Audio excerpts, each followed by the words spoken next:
Hi. Monday morning எப்பயுமே அடைக்கு மாவு ஊற வைக்கணும் அப்படின்னா லீவ் டேஸில் தான் பண்ணுவேன். லாஸ்ட் வீக் ஃபுல்லாக ஊர் பயணமாக இருந்ததுனால மாவு எதுவும் அரைச்சி வைக்கல.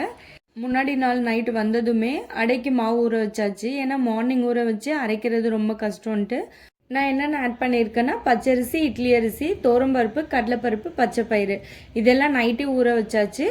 மார்னிங் வந்து கொஞ்சமாக கருவேப்பிலை, 4-5 பல் பூண்டு, நான் ஒரே ஒரு காஞ்ச மிளகா ஆட் பண்ணியிருக்கேன்.